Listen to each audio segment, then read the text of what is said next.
لا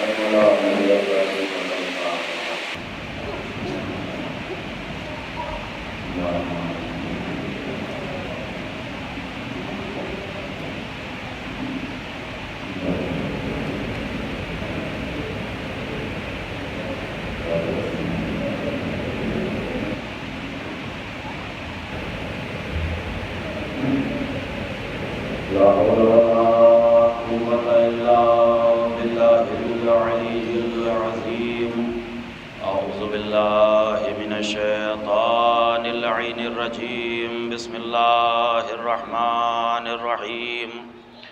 الحمد لله الذي اسمه دواء وذكره شفاء وطاعته غنى، الذي ولي المؤمنين وغاية أعمال العارفين وغياث المستغيثين.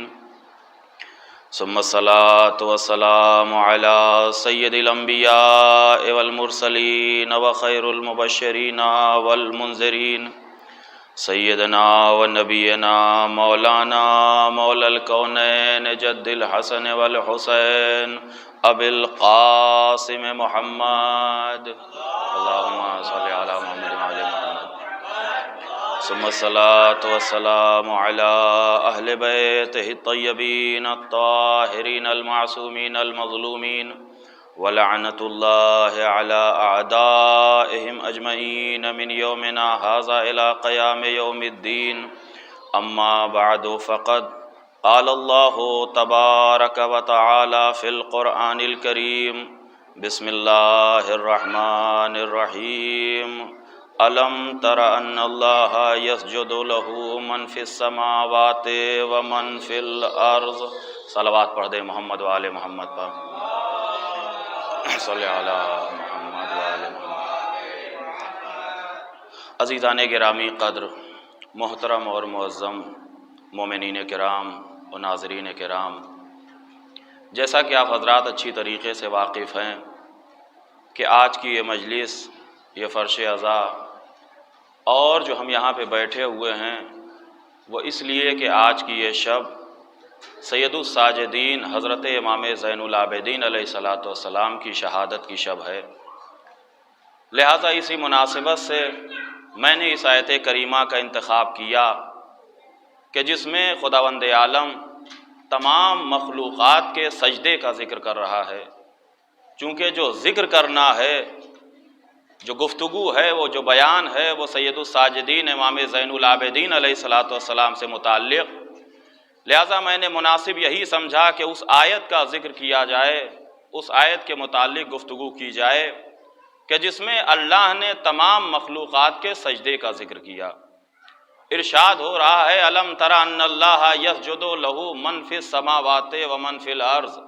یہ نبی سے خطاب ہے: میرے نبی، کیا آپ یہ نہیں دیکھتے کہ زمین اور آسمانوں میں جتنی بھی مخلوقات ہیں، جتنی بھی خلق خدا ہیں، وہ سب کے سب اللہ کا سجدہ کرتی ہیں.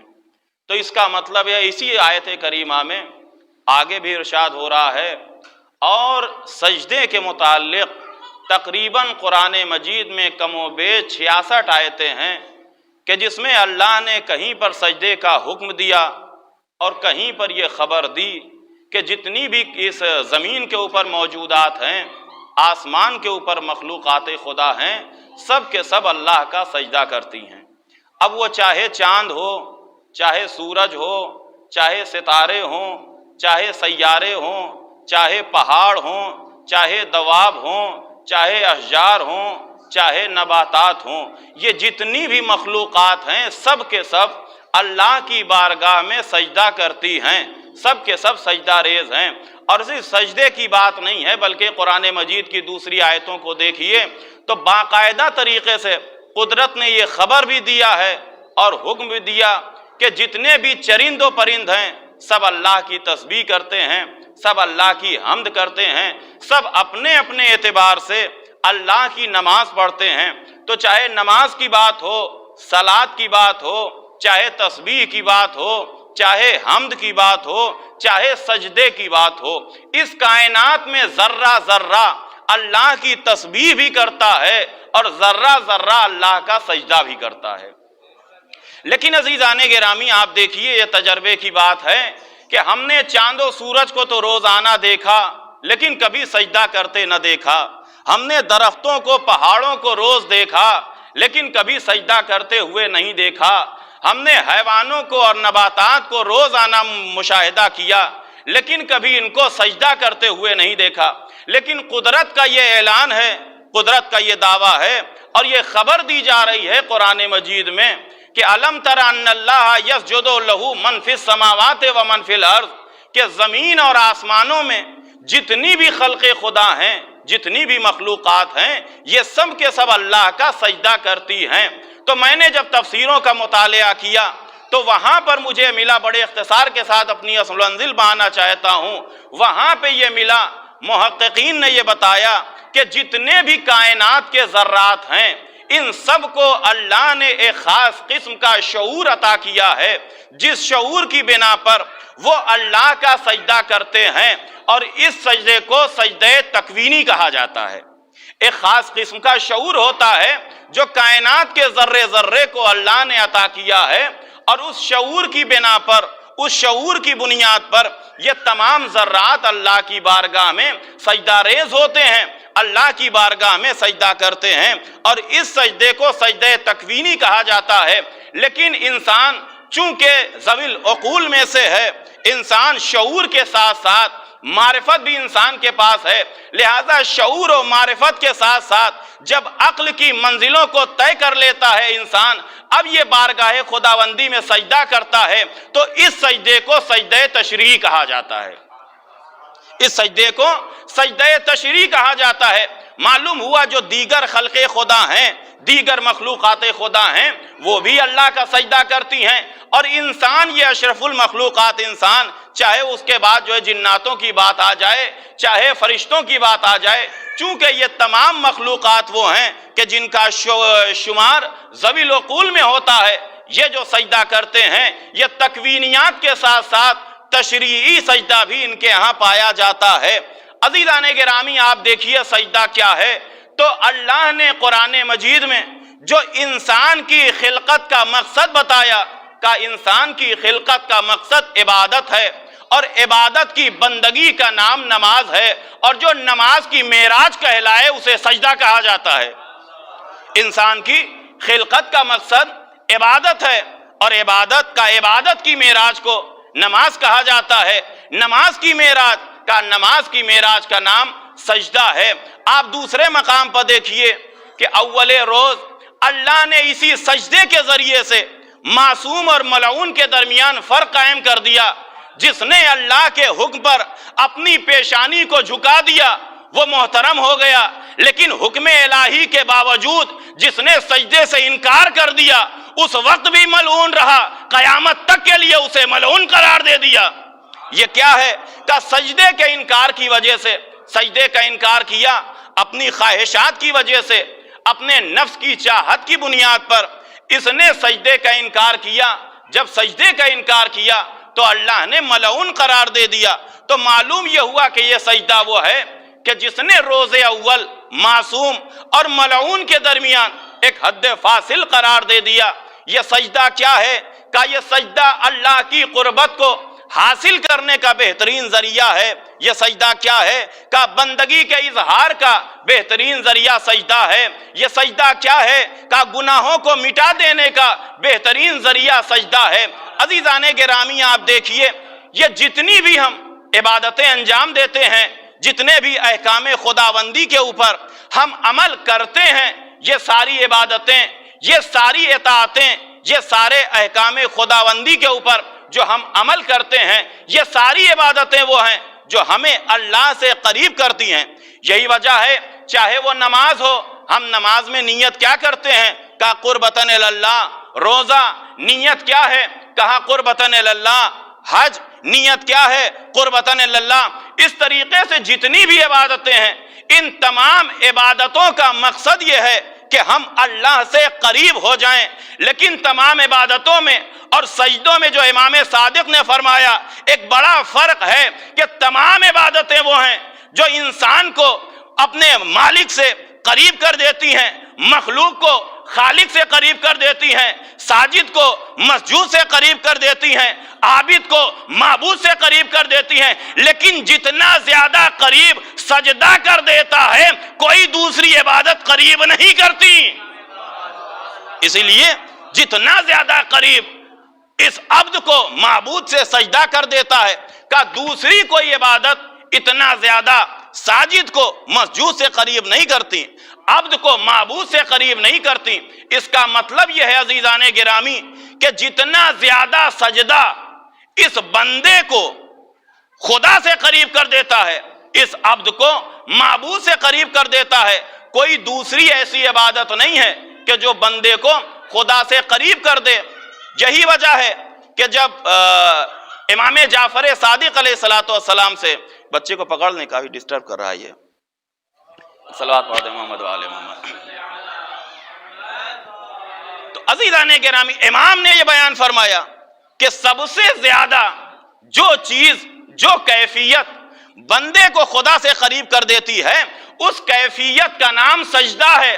یہی وجہ ہے کہ جب ہمارے چھٹے امام سے، چھٹے آقا اور مولا سے یہ سوال کیا گیا، پوچھا گیا کہ مولا یہ بتائیے کہ کیا جب ہم نماز میں سجدے کی حالت میں ہوں یا نماز کے علاوہ بھی جب ہم سجدے کی حالت میں ہوں تو کیا ہم حالت سجدہ میں اللہ سے دعا کر سکتے ہیں، اللہ سے کچھ مانگ سکتے ہیں، اللہ سے کچھ طلب کر سکتے ہیں؟ تو اس وقت چھٹے امام نے بیان فرمایا، ہاں ادعو الی اللہ، اللہ سے مانگو، طلب کرو دنیا کا و آخرتک، اپنی دنیا بھی اللہ سے مانگو، آخرت بھی اللہ سے مانگو، اس لیے کہ جب بندہ سجدے میں ہوتا ہے تو اپنے معبود سے سب سے زیادہ قریب ہوتا ہے۔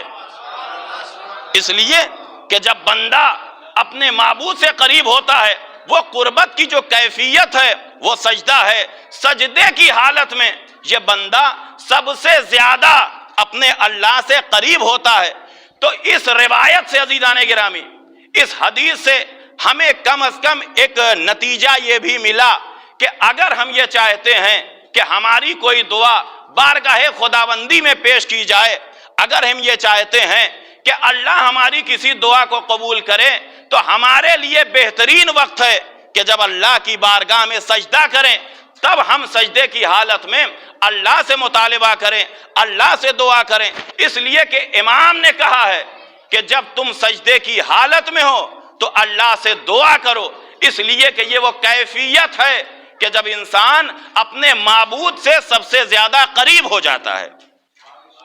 اور عزیزان گرامی صرف یہی نہیں کہ اظہار بندگی کا نام سجدہ ہو، صرف یہی نہیں کہ قربت کا ذریعہ سجدہ ہو، بلکہ گناہوں کی بخشش اور گناہوں کو مٹا دینے کا ایک بہترین ذریعہ سجدہ ہے۔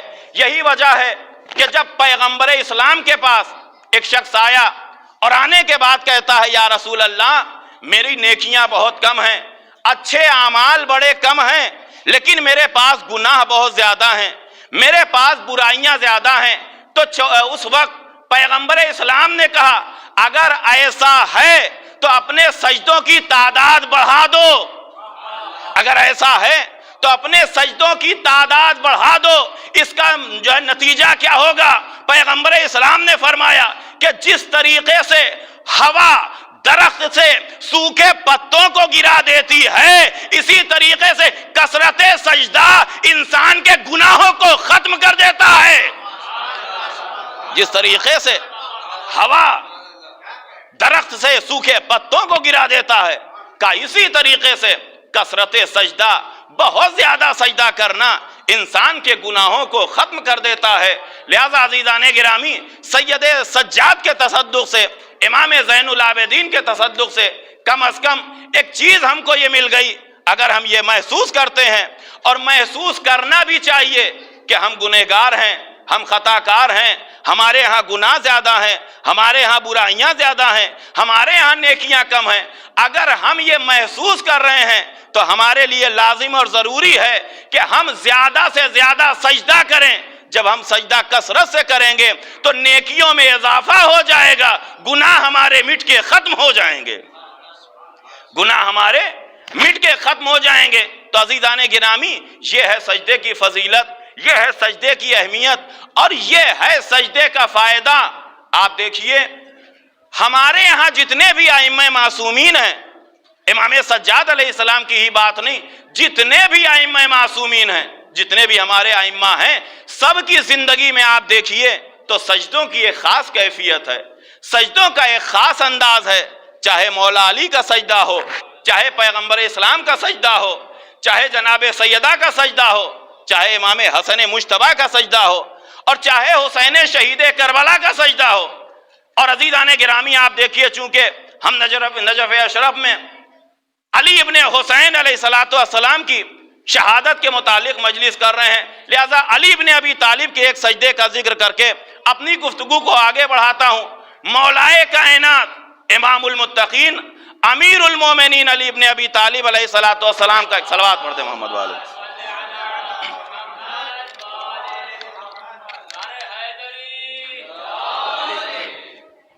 امام کے سجدے کی کیفیت کیا ہے، سجدے کی حالت کیا ہے؟ تو ابو دردہ نامی ایک راوی کہتا ہے، ہم مسجد میں گئے، امیر المومنین امام المتقین اس وقت بارگاہ خداوندی میں مناجات کر رہے ہیں، دعا کر رہے ہیں۔ آپ کا انداز دعا یہ ہے، انداز مناجات یہ ہے کہ زبان کے اوپر تمام ابدیت والے کلمات جاری ہیں اور آپ کی آنکھوں سے مسلسل اشک جاری ہے، اور اشک اس انداز میں جاری ہے کہ داڑھیوں سے ہوتے ہوئے مصلی عبادت پہ یہ آنسو پہنچ رہے ہیں۔ اور ہوتے ہوتے میں نے دیکھا کہ جب کافی دیر تک امیر المومنین نے گریہ کر لیا، مناجات کر لیا، تو ایک مرتبہ امام المتقین سجدے میں آتے ہیں۔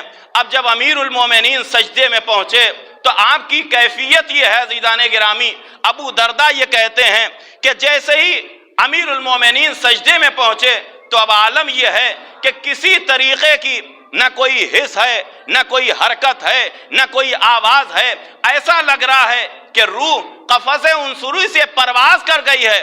ابو دردہ کہتے ہیں کہ میں بڑا پریشان ہوا، روتا ہوا، دوڑتا ہوا، میں دروازے اہل بیت پر پہنچا، بیت الشرف میں پہنچا، اور وہاں پہنچنے کے بعد میں نے جناب سیدہ کو یہ خبر دی، اے بی بی حسنین یتیم ہو گئے، اے بی بی میرے مولا اس دنیا سے رخصت ہو گئے۔ کہا تم کیا کہتے ہو؟ کہا ہاں میں نے ایسا ہی دیکھا ہے۔ کہا کس کیفیت میں تم نے دیکھا؟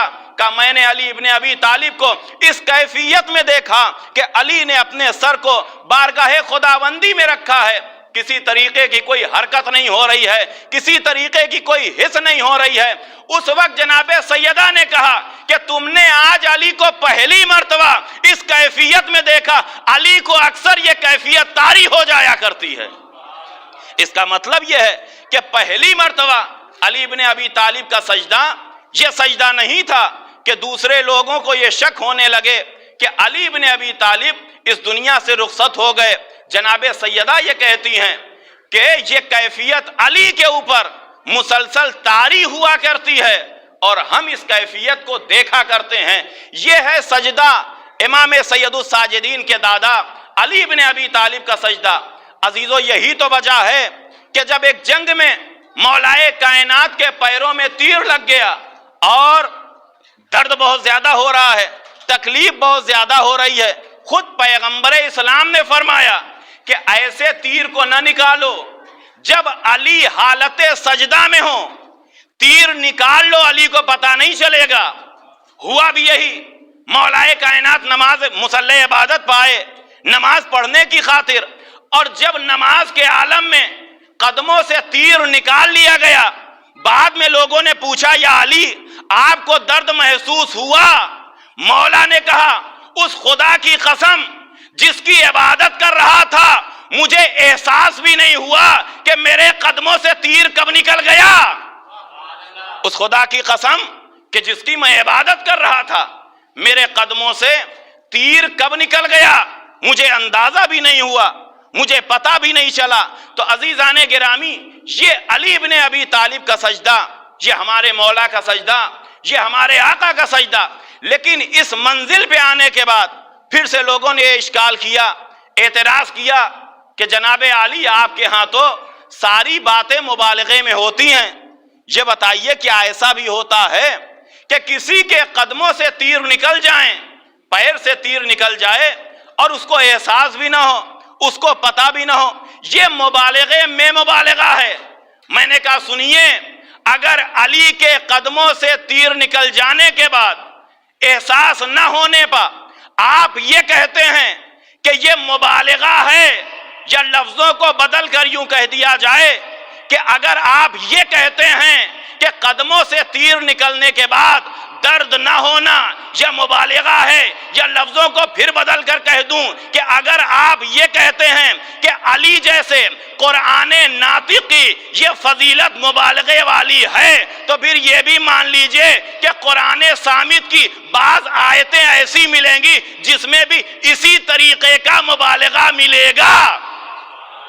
قرآن صامت میں بعض آیتیں ایسی ہیں جن میں آپ کو اسی طریقے کا مبالغہ ملے گا۔ وہ کون سا مبالغہ کہ آپ نے پڑھا نہیں؟ سورہ یوسف میں جب زلیخا جناب یوسف کے عشق میں آ گئیں، محبت کرنے لگیں، ان سے عشق کر بیٹھیں، تو آپ نے دیکھا جب امیروں کی بیویوں نے اور وہ خواتین نے جناب زلیخا کو یہ تانا دینا شروع کر دیا، زلیخا تمہیں کیا ہو گیا ہے؟ تم ملکہ ہو، تم ایک بادشاہ کی زوجہ ہو، تم نے غلام سے محبت کر لیا، تم نے غلام سے عشق کر لیا۔ تو زلیخا نے کیا کہا کہ تم فلاں دن آ جانا۔ وہ آ گئی، کہا ایک اپنے ہاتھ میں چاقو بھی لے کے آنا، ایک پھل بھی لے کے آنا، اور جب ہم بلائیں گے اس پھل کو بس قطع کر دینا۔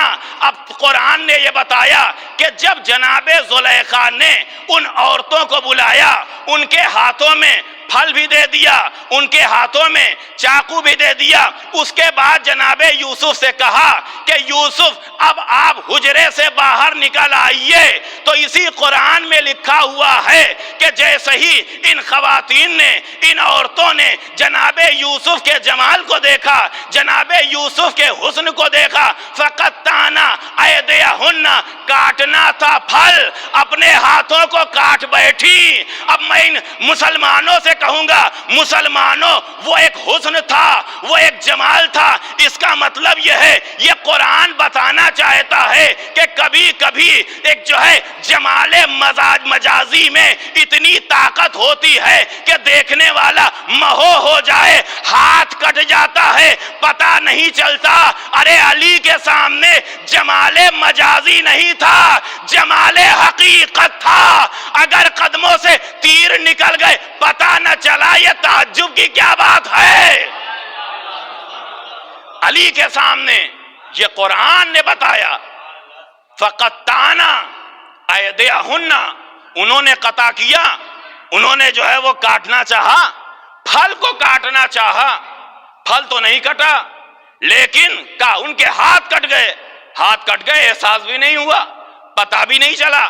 تو اگر قرآن ناطق کی وہ فضیلت مبالغہ ہے تو قرآن صامت کی یہ آیت بھی مبالغہ ہے، قرآن صامت کی یہ آیت بھی مبالغہ ہے۔ تو عزیزان گرامی، یہ ہے انداز سجدہ اہل بیت علیہ السلام کے ہاں اور ہمارے اماموں کے ہاں، ہمارے معصومین کے ہاں اس طریقے سے بارگاہ خداوندی میں سجدے کیے جاتے ہیں۔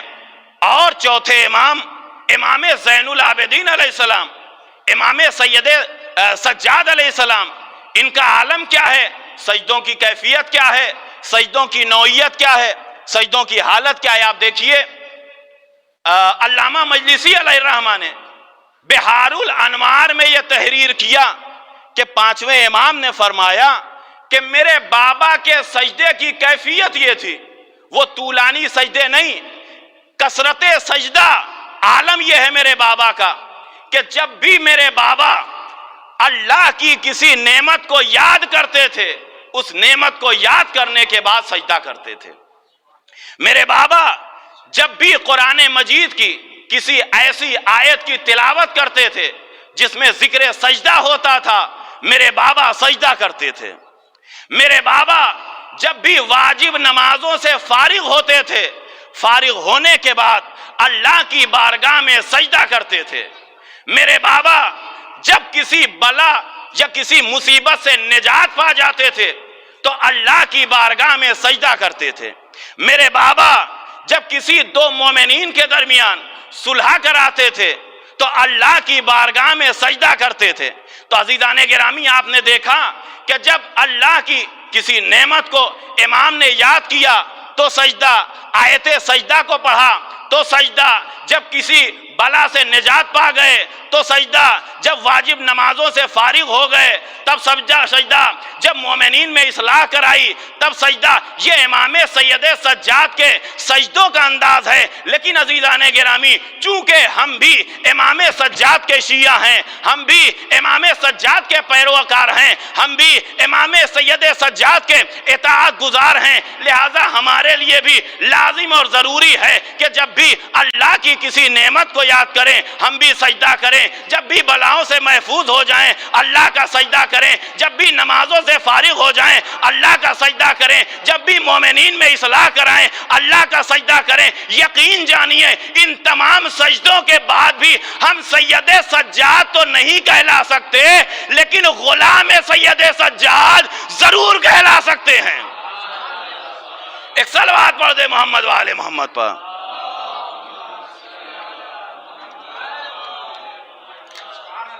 ایک اور صلوات پڑھ دے محمد والے محمد پر۔ ان تمام سجدوں کے ساتھ، ان تمام کثرت سجدہ کے باوجود یقین جانیے ہم سید سجاد نہ سجاد کہلا سکتے ہیں، نہ سید سجاد کہلا سکتے ہیں، لیکن غلام سید سجاد ضرور کہلا سکتے ہیں۔ یہ امام سید سجاد کی کیفیت۔ اور عزیزان گرامی، امام کو سجاد کیوں کہا گیا؟ آپ دیکھیے کہ ہمارے یہاں بھی مومنین ہیں، اہل ایمان ہیں، عبادت کرنے والے ہیں، نمازیں پڑھتے ہیں، سجدہ کرتے ہیں۔ جب سجدہ کرتے ہیں تو کثرت سجدہ کی وجہ سے بہت زیادہ ایسا ہوتا ہے کہ پیشانی کے اوپر سجدے کا نشان ظاہر ہو جاتا ہے۔ لیکن کیا کہنا سید سجاد کے سجدوں کا، کیا کہنا امام زین العابدین کے سجدوں کا؟ امام محمد باقر علیہ السلام فرماتے ہیں کانا اثر السجود فی جمیع مواضع سجود ہی، کہ امام سید سجاد کے سجدوں کی کیفیت یہ تھی کہ صرف پیشانی پر نہیں، تمام اعضائے سجدہ پر اثر سجدہ نمودار ہو جایا کرتے تھے۔ صرف پیشانی کے اوپر نہیں، آپ جانتے ہیں جمیع اعضائے سجدے کے اوپر اثر سجدہ۔ بھائی اعضائے سجدہ کیا ہے؟ کا پیشانی اعضائے سجدہ میں سے، دونوں ہتھیلیاں اعضائے سجدہ میں سے، دونوں گھٹنے اعضائے سجدہ میں سے، اور دونوں انگوٹھے اعضائے سجدہ میں سے ہیں۔ امام یہ فرماتے ہیں کہ میرے بابا کے سجدے کا عالم یہ تھا کہ صرف پیشانی کے اوپر اثر سجدہ نہیں، تمام اعضائے سجدہ کے اوپر نشان سجدہ ظاہر ہو جایا کرتے تھے، سجدوں کی علامتیں ظاہر ہو جایا کرتی تھیں۔ فَسُمِّيَ السَّجَّادُ لِذَلِكَ، یہی کثرت سجدہ تھی جس کی وجہ سے میرے باپ کو سجاد کہا گیا۔ یہی کثرت سجدہ تھی جس کی وجہ سے میرے بابا کو سجاد کہا گیا۔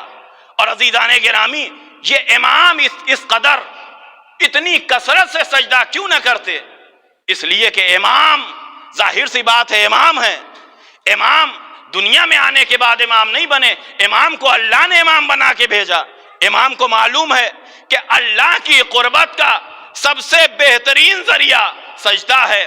امام کو معلوم ہے کہ سجدہ اللہ کی بارگاہ میں سب سے محبوب عبادت کا نام ہے، لہذا اب جب امام کو یہ معلوم ہے کہ اللہ کی بارگاہ میں سب سے محبوب عبادت کا نام سجدہ ہے، جب امام کو معلوم ہے کہ سجدہ اللہ کو سب سے زیادہ پسند ہے اور سب سے زیادہ اللہ کی قربت کا سبب یہ سجدہ ہے، لہذا ایسی منزل میں آنے کے بعد امام نے یہ انتظار نہیں کیا کہ نماز کا وقت آئے تب سجدہ کریں، نماز پڑھنے لگیں تب سجدہ کریں، کوئی خاص وقت آ جائے تب سجدہ کریں۔ نہیں عزیزان گرامی، چونکہ معرفت سجدہ سکھانے والے ہیں امام، لہذا جب بھی نعمتوں کو یاد کیا سجدہ کیا، جب بھی دل میں تھوڑا سا ایک احساس پیدا ہوا سجدہ کیا، جب بھی بیماریوں سے نجات پا گئے سجدہ کیا، جب بھی نعمتوں کو اپنے اوپر محسوس کیا سجدہ کیا۔ بھائی دنیا والوں کا مزاج یہ ہے کہ جب بہت زیادہ نعمتیں مل جائیں تب بھی سجدوں سے دور دور ہو جاتے ہیں، بہت زیادہ مشکلات میں گرفتار ہو جائیں تب بھی سجدوں سے دور ہو جائیں، لیکن سید سجاد کا عالم یہ تھا جب مصیبتیں زیادہ ہوتی تھی سجدوں میں اضافہ ہو جاتا تھا۔ جب مصیبتیں زیادہ ہو جاتی تھیں یا جب نعمتیں نازل ہوتی تھیں تو لوگوں کے ہاں یہ مقام ہے اور انداز یہ ہے کہ مصیبت کی کثرت یا نعمتوں کی کثرت سجدوں سے غافل ہونے کا ذریعہ ہے، لیکن سید سجاد کا عالم یہ تھا کہ کثرت نعمت اور کثرت مصیبت کو انہوں نے اپنی عبادتوں میں اضافہ کرنے کا ذریعہ بنا لیا۔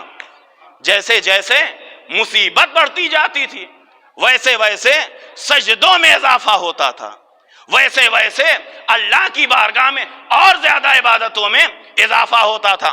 تو عزیزان گرامی، یہ ہیں سید سجاد، یہ ہیں امام زین العابدین علیہ السلام کہ جن کو اللہ نے عابدوں کی زینت قرار دیا، جنہیں اللہ نے سجدہ گزاروں کا سید اور ولی قرار دیا۔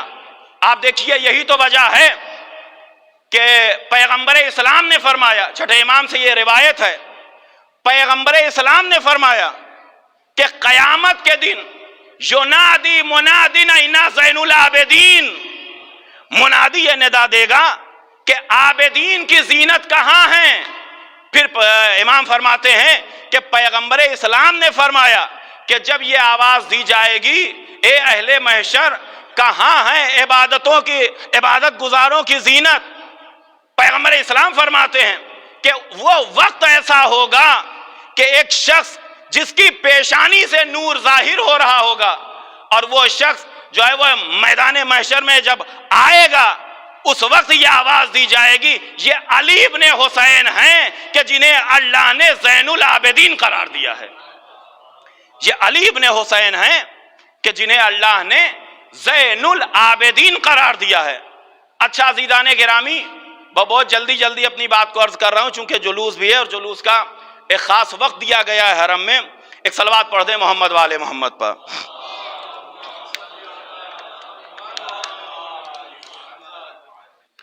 تو یہ سید سجاد، یہ زین العابدین، تو پیغمبر اسلام نے یہ فرمایا ینادی منادن اینا زین العابدین، منادی یہ ندا دے گا زین العابدین کہاں ہیں؟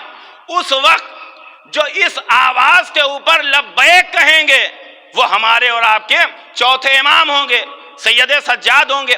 اچھا یہ میدان محشر کہ جہاں پہ کوئی عام لوگ تو ہوں گے نہیں یا صرف عام لوگ تو ہوں گے نہیں، کہا یہ مومنین بھی ہوں گے، صالحین بھی ہوں گے، متقین بھی ہوں گے، انبیاء بھی ہوں گے، مرسلین بھی ہوں گے، ارے وہ جناب آدم بھی ہوں گے کہ جنہیں ایک زمانے میں معصوم ملائکہ کا قبلہ قرار دیا گیا تھا، وہ جناب آدم بھی ہوں گے کہ جنہیں مسجود ملائکہ قرار دیا گیا تھا، لیکن اسے کیا کیجئے گا کہ جناب آدم مسجود ملائکہ تو قرار پا گئے لیکن زین العابدین قرار نہ پائے۔ جناب آدم مسجود ملائکہ تو قرار پا گئے، ملائکہ کا قبلہ تو قرار دے دیا گیا، لیکن جناب آدم کو زین العابدین نہیں کہا گیا۔ آئیے قرآن مجید میں ایک دوسری آیت کو دیکھیے، ارشاد ہوتا ہے کہ وَجَعَلْنَاهُمْ أَئِمَّةً يَهْدُونَ بِأَمْرِنَا وَأَوْحَيْنَا إِلَيْهِمْ فِعْلَ الْخَيْرَاتِ وَإِقَامَ الصَّلَاةِ وَإِيتَاءَ الزَّكَاةِ وَكَانُوا لَنَا عَابِدِينَ۔ یہ کون ہیں؟ تو جب ہم نے مفسرین سے طلب کیا، پوچھا کہ یہ کس کے متعلق گفتگو ہو رہی ہے، یہ کس کے متعلق بات ہو رہی ہے، تو مفسرین نے یہ بتایا کہ یہاں پر وَجَعَلْنَاهُمْ أَئِمَّةً يَهْدُونَ بِأَمْرِنَا وَأَوْحَيْنَا إِلَيْهِمْ فِعْلَ الْخَيْرَاتِ وَإِقَامَ الصَّلَاةِ وَإِيتَاءَ الزَّكَاةِ وَكَانُوا لَنَا عَابِدِينَ۔ کہا یہ جو بات کی جا رہی ہے یہ بنی اسرائیل کے انبیاء کی بات کی جا رہی ہے۔ اللہ بنی اسرائیل کے انبیاء سے کہہ رہا ہے کہ ہم نے ان کو امام بنایا اور یہ ہمارے امر سے ہدایت کرتے ہیں۔ دوسری بات کا ہم نے ان کو وحی کی کہ یہ اعمال خیر انجام دیں، نمازیں پڑھیں، زکوٰۃ دیں، کانو لنا عابدین، یہ ہمارے عابدین میں سے تھے۔ اب مجھے کہنے دیجیے عزیزان گرامی، یہ بنی اسرائیل کے انبیاء ہیں جو ترقی کرنے کے بعد، حکم الہی سے ہدایت کرنے کے بعد، نمازیں پڑھنے کے بعد، زکوٰۃ دینے کے بعد عابدین کہلاتے ہیں، زین العابدین نہیں کہلاتے۔ یہ بنی اسرائیل کے وہ انبیاء ہیں جو اتنی کثرت کے ساتھ عبادت کرتے ہیں لیکن اس کے باوجود عابدین کہلائے، یہ زین العابدین نہ کہلائے۔ دوسری آیت دیکھیے قرآن مجید میں، جناب آدم اور ابلیس کا وہ جو قصہ ہے، فَإِذَا سَوَّيْتُهُ وَنَفَخْتُ فِيهِ مِن رُوحِي فَقَعُوا لَهُ سَاجِدِينَ۔ وہاں کہا گیا عابدین انبیاء کے لیے، یہاں کہا گیا ساجدین ملائکہ کے لیے۔ وہاں انبیاء ترقی کر گئے لیکن جو ہے عابدین تک پہنچے، سید العابدین نہ ہو سکے۔ یہاں فرشتے فَقَعُوا لَهُ سَاجِدِينَ کہ تم سب کے سب ہو جانا، کیا ہو جانا؟ کہا ساجدین، یہاں ساجدین وہاں عابدین۔ اب مجھے کہنے دیجئے، جب انبیاء نے ترقی کیا کہا عابدین، جب ملائکہ نے ترقی کیا کہا ساجدین، اب اس شخصیت کو آپ کیا کہیں گے کہ جب وہ صفِ انبیاء میں پہنچے تو زین العابدین کہلائے، جب صفِ ملائکہ میں آئے تو سید الساجدین کہلائے؟ اس شخصیت کے بارے میں کیا کہا جائے گا کہ جو کانو لنا عابدین نہیں، زین العابدین، فقعوا لہو ساجدین نہیں، سید الساجدین۔ یہ ہے مقام سید الساجدین کا، یہ ہے مقام امام زین العابدین کا۔ ایک صلوات پڑھ دے محمد والے محمد پر۔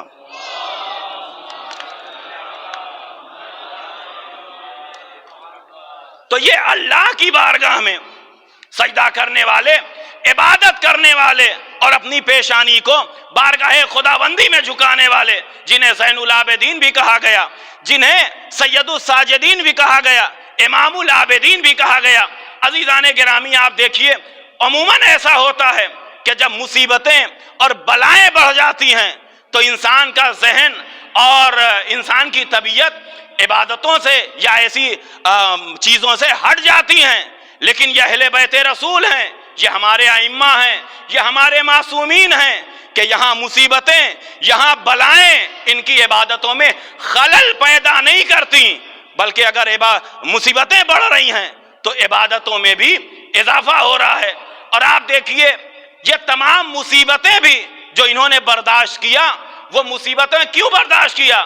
کہ اللہ کے لیے، ذکر الہی کے لیے، بقائے اسم الہی کے لیے۔ تو اللہ نے ایسا مقام عطا کر دیا، اللہ نے ایسا رتبہ عطا کر دیا۔ یہ آخری بات، میری گفتگو تمام ہو گئی۔ آپ دیکھیے یہی سید الساجدین، یہی امام زین العابدین، جب آپ تمام مصیبتوں کو پار کرتے ہوئے ایک مرتبہ بازار دمشق میں پہنچے، اور جب وہاں آپ پہنچے تو عالم یہ ہے، آپ جانتے ہیں ابھی مصائب میں ذکر ہوگا، تمام تر مصیبتیں ہیں سید الساجدین کے اوپر۔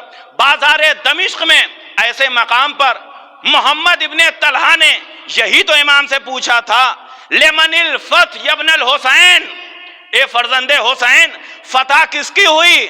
خدا کی قسم سید سجاد کے علاوہ کوئی اور ہوتا تو چیخ مار کے گریا کرتا، چیخ کے روتا، لیکن سید سجاد اپنے درد کو بھول گئے، اپنے غم کو بھول گئے۔ ایک مرتبہ اس کی آنکھوں میں آنکھیں ڈال کے کہتے ہیں کہ ابھی جب وقت اذان ہوگا تو دیکھ لینا، اگر اذان ہوگی تو میرا بابا جیت گیا، اگر اذان بند ہو گئی تو یزید جیت گیا۔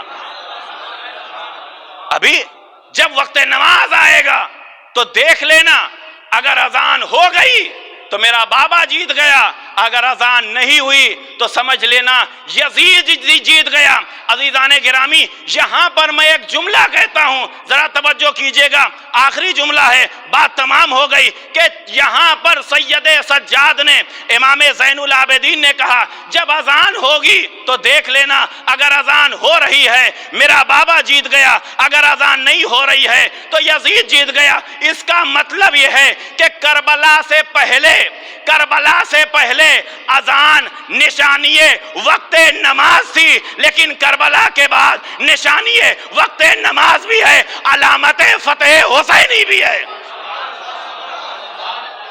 کربلا سے پہلے یہ اذان نشانی وقت نماز تھی، لیکن کربلا کے بعد یہ اذان نشانی وقت نماز بھی ہے اور علامت فتح حسینی بھی ہے۔ یہ علامت کس نے دی؟ کا سید سجاد نے دی۔ یہ نشانی کس نے دی؟ کا ہمارے بیمار امام نے دی، امام زین العابدین نے دی۔ عزیزوں، بڑی قربانی امام کی۔ یوں تو جتنے بھی شہداء ہیں جنہوں نے تحفظ دین کرنے کے لیے کربلا میں یا کربلا کے بعد ساتھ دیا، بڑے عظیم لوگ ہیں۔ ایسی قربانی، ایسا ایثار کہ چشم فلک نے اس کے پہلے نہیں دیکھا تھا، چاہے وہ قربانیاں ہوں، شہادت ہو، بھوک اور پیاس ہو، یا دیگر جتنے بھی مصائب ہیں۔ لیکن عزیزان گرامی، یہ 72 جو کربلا کے میدان میں شہداء ہیں، ان کی قربانیاں بڑی عظیم ہیں، لیکن سید سجاد کی قربانی، اس کا رنگ کچھ اور ہی ہے۔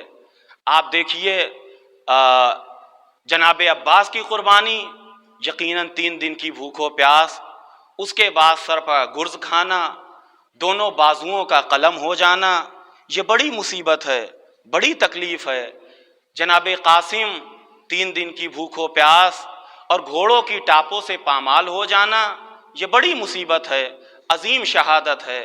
جناب علی اکبر کلیجے پر برچھی کی انی کھا لینا، 3 دن کی بھوک و پیاس، بوڑھے باپ کی آنکھوں میں آنسو دیکھنا، یہ بڑی مصیبت ہے۔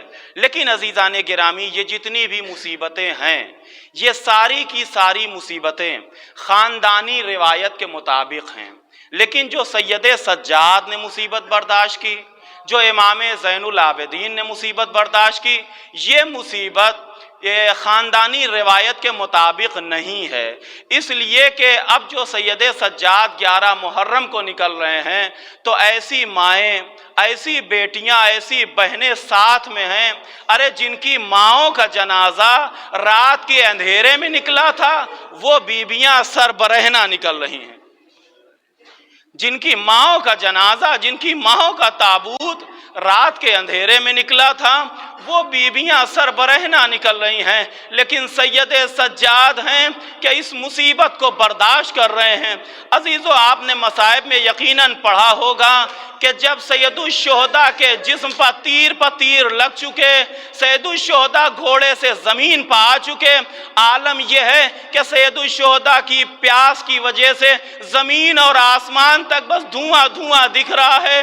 زخم اتنے ہیں کہ 1900 ہیں زخم، تنے چاک چاک پر، زینب نکل حسین تڑپتا ہے خاک پر، یہ عالم ہے امام حسین کا۔ لیکن عزیزوں، ابھی دشمنوں کو یقین نہیں ہو رہا ہے کہ امام سید الشہداء اس دنیا سے رخصت ہو گئے یا ابھی زندہ و سلامت ہیں۔ ایک مرتبہ کسی نے کہا، اگر معلوم کرنا ہے تو خیموں کی طرف اپنے گھوڑوں کو بڑھا دو، اگر حسین زندہ ہوں گے برداشت نہ کر پائیں گے۔ ارے یہی ہوا، جیسے یہ آواز سید الشہداء کے کانوں میں ٹکرائی، ارے زخمی امام اپنی کوہنیوں کے بال کھڑے ہو گئے۔ اے ظالموں، جب تک حسین زندہ ہے خیموں کی طرف نہ جانا۔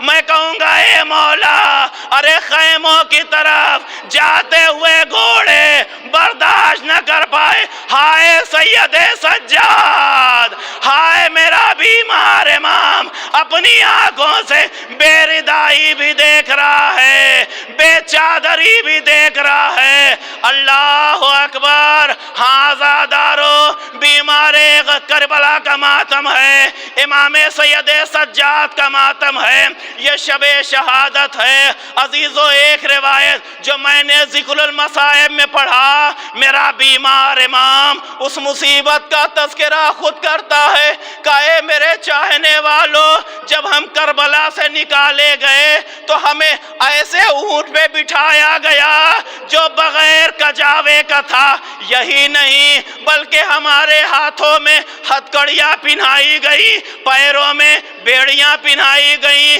گلے میں خاردار توق پہنایا گیا۔ اے عزادارو، یہی نہیں بلکہ جو ہماری زینب جیسی پھوپھیاں تھیں، علی کی بیٹیاں تھیں، ان کے ہاتھوں میں بھی رسی باندھی گئی، پسے پشت ان کے ہاتھوں کو باندھ دیا گیا، بے مکنو چادر بے کجاوا اونٹ کے اوپر ان بیبیوں کو سوار کیا گیا۔ عزادارو، اب وہ جملہ جس کو پڑھنے کے بعد میری آنکھوں میں آنسو آ گئے کہ اے سننے والوں، یہی پہ اکتفا نہیں ہوا، ارے جو وہ نیزوں کے اوپر کہیں قاسم کا سر تھا، کہیں اکبر کا سر تھا، کہیں عباس کا سر تھا، کہیں چھوٹے سے علی اصغر کا سر تھا۔ اے عزادارو، آپ کے یہاں بھی اگر کسی جوان کا انتقال ہو جاتا ہے تو ماں اس کا ذکر بھی برداشت نہیں کر پاتی۔ ہائے کربلا کی مائیں، جب یہ نیزوں پر سر تھے، کبھی علی اکبر کا سر ام لیلا کے پاس لاتے تھے، علی اصغر کا سر رباب کے پاس لاتے تھے، ارے قاسم کا سر ام فروا کے پاس لاتے تھے۔ اب یہ بتائیے کس ماں کے اندر یہ جگر ہے کہ اپنے کلیجے کے ٹکڑے کو نیزے کی بلندی پر دیکھے اور روئے نہ، سر نہ پیٹے، غش نہ کھا جائے۔ ارے جب بیویاں روتی تھی تو کبھی شمر نیزے مارتا تھا، کبھی تازیانے لگاتا تھا، کبھی درے لگاتا تھا۔ اللہ اکبر۔ ہاں عزادارو، یہ سید سجاد نے بتایا، یہ امام زین العابدین نے بتایا۔ یہی نہیں عزادارو، جب یہ قافلہ دربار یزید میں پہنچ گیا، ہر ایک کہاں نبی کی آنکھوں کے نور، حسین ابن علی کا پاکیزہ سر، کہاں یزید کا دربار، تشت کے اندر امام حسین کا غریب کربلا کا کٹا ہوا سر رکھا گیا۔ ایک صحابی رسول کہتے ہیں، ارے میری آنکھوں نے دیکھا تھا کہ جب نبی اس ہونٹ کے بوسے لیا کرتے تھے، کبھی گلے کے بوسے دیا کرتے تھے، لیکن ہائے آج یہ وہ وقت ہے کہ جب یزید کے ہاتھوں میں ایک چھڑی ہے، دل بندے زہرا کے کبھی دندان مبارک پر توہین کرتا ہے، کبھی رخسار مبارک پر۔ اللہ اکبر۔ عزادارو، یہ صحابی رسول کہتا ہے، میں برداشت نہ کر پایا۔ میں کہوں گا اے بزرگ، تم برداشت نہ کر پائے، لیکن یہ بتاؤ یہ منظر دیکھ کے چھوٹی سی بچی سکینہ نے کیسے برداشت کیا ہوگا؟ یہ منظر دیکھ کے چاہنے والی بہن زینب نے کیسے برداشت کیا ہوگا؟ ارے جوان بیٹا سید سجاد نے کیسے برداشت کیا ہوگا؟ اللہ اکبر۔ یہ بیمار کربلا کا دل ہے، یہ سید سجاد کا جگر ہے۔ اللہ اکبر۔ عزادارو، آج بیمار کربلا کی شہادت کی مجلس ہے۔ وہ امام کہ جب وضو کے لیے پانی آتا تھا، کربلا کا رخ کر کے، اے میرے بابا آپ کو پیاسا ذبح کیا گیا۔ جب دانا پانی آتا تھا، اے میرے غریب آقا، اے میرے پیاسے بابا، میں کیسے پانی پی لوں، میں کیسے کھانا کھا لوں؟ قتلا ابی جائن و تشانا۔ ارے میرے بابا کو بھوکا مارا گیا، میرے بابا کو پیاسا ذبح کیا گیا۔ اللہ اکبر۔ عزادارو، یہ میرا مظلوم امام، لیکن آج کی شب وہ ہے، اس غریب کو بھی، اس بیمار کو بھی زہر دغا سے شہید کر دیا گیا۔ جب امام کے جسم میں زہر نے اثر کرنا شروع کر دیا، ایک مرتبہ اپنے بچوں کو بلایا اور کہا دیکھو میرے جسم میں زہر نے اثر کرنا شروع کر دیا ہے، مجھے اس چارپائی سے اٹھا لو، تخت سے اٹھا لو، مجھے زمین پر لٹا دو۔ ارے زمین پر ایک دری بچھی ہوئی تھی۔ اللہ اکبر۔ عزادارو، مجلس تمام ہو گئی، دری بچھی ہوئی تھی۔ امام نے کہا اے میرے لال بلال محمد باقر یہ دری ہٹا لو، مجھے زمین پر لٹا دو۔ پوچھنے والوں نے کہا اے بابا دری پر کیوں نہیں؟ کہا ارے میرا بابا، ارے میرا بابا کربلا کی زمین پر 3 دن تک پڑا رہا، میرا وقت آخر ہے، میں کیسے دری پر لیٹوں؟ اللہ اکبر، امام کی روح پرواز کر گئی، غسل و کفن کے لیے مجمع ہوا، اتنا بڑا مجمع کبھی نہ ہوا۔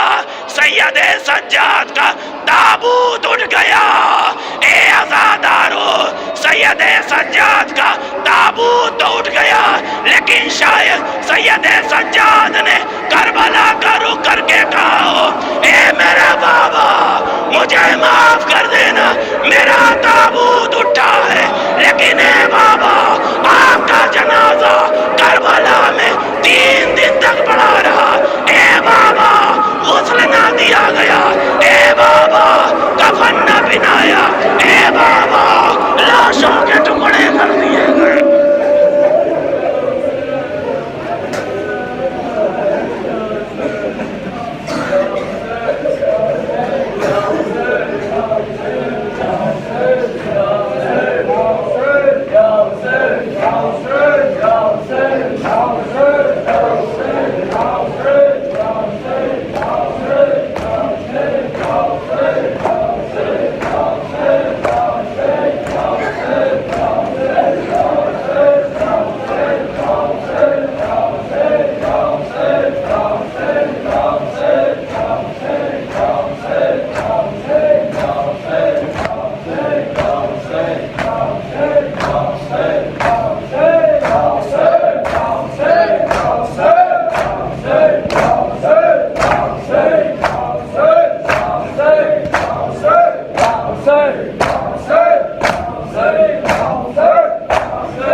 کوفے کا اور شام کا منظر،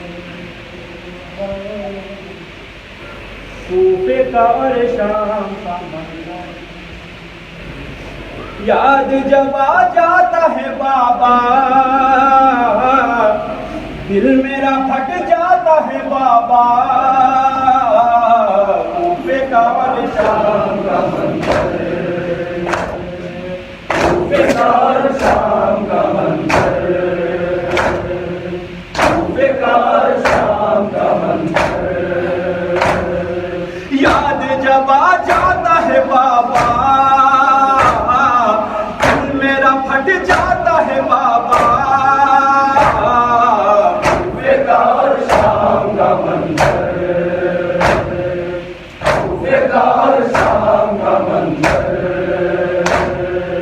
قبر پہ شبیر کی کرتے عابد کا، قبر پہ شبیر کی کرتے عابد کا، ہو گئے کیا کیا جفا یہ شہ کربلا، ہو گئے کیا کیا جفا یہ شہ کربلا، قبر پہ شبیر کی کرتے عابد کا، ہو گئے کیا کیا جفا یہ شہ کربلا، سر پہ کسی کے تھی نہ چادر، یاد جب آ جاتا ہے بابا دل میرا پھٹ جاتا ہے بابا، کوفے کا اور شام کا منظر، کوفے کا اور شام کا منظر، ایک رسم میں بندھے چھوٹے بڑوں کے گلے، ایک رسم میں بندھے چھوٹے بڑوں کے گلے، ہر سر دربار سب اس طرح لائے گئے، ہر سر دربار سب اس طرح لائے گئے، ایک رسم میں بندھے چھوٹے بڑوں کے گلے، ہر سر دربار سب اس طرح لائے گئے،